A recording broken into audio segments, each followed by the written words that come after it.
నమస్కారాలు.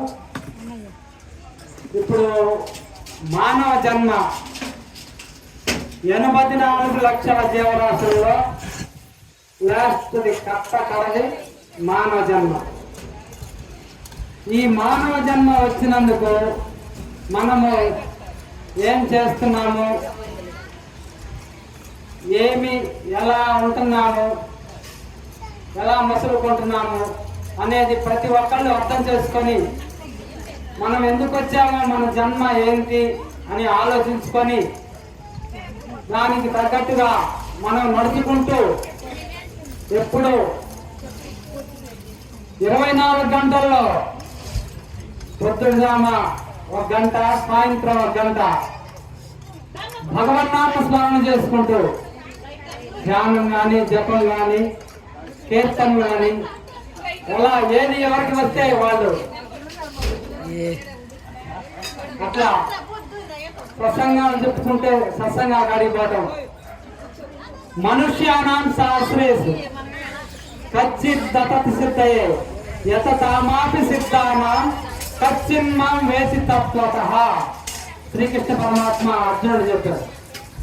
మనుషుల్లో వేల కొలది మనుషులు ఉన్నారు, కానీ వాళ్ళంతా వచ్చిన వాళ్ళంతా వినేది 1000 మంది వచ్చినా ఒక 100 మంది వినేది. ఆ విన్న వాళ్ళలో కూడా ఒక్క 10 మంది దాన్ని ఆచరించేది. 1000 మంది వచ్చినా, 2000 మంది వచ్చినా దాన్ని మనం ఇక్కడ ఎన్నంతసేపే విని బయటికి బాగానే మన సంసారం అందులో పడి ఒక్క 10 మంది, ఆ 10 మందిలో కూడా ఒకనొకడు మాత్రమే ఖచ్చితంగా నన్ను తెలుసుకోగలుగుతున్నాడు అని చెప్పింది. కానీ భూమి రాపో నలో వాయు కమ్మనో బుద్ధిరేవచ అహంకార వితీయమే భిన్న ప్రకృతి రాస్తారా. ఓ అర్జున, నా మాయ 8 విధాలుగా ఉంటది. పంచభూతాలు 5, మనసు, బుద్ధి, అహంకారం, ఈ 3. ఈ 8 ప్రతి మనిషిలో ఉంటాయి, కానీ వాటిని అదుపులో పెట్టుకునే వాళ్ళు చాలా తక్కువ. పంచభూతాలు ఆకాశము, వాయువు, అగ్ని, జలము, పృథ్వీ, ఈ 5 పంచభూతాలు. మనసు, బుద్ధి, అహంకారం. సత్వగుణం, రజోగుణం, తమోగుణం, ఈ 3 గుణాలు కూడా ఒక్కోసారి కానీ ఎట్లా మాట్లాడుతారో తెలియదు, అది రజోగుణం. సత్వగుణం అంటే వాడైనా తెలుస్తో తెలియక అన్నాడు అని చెప్పి సమర్థించుకోకపోయేవాడు సత్వగుణం.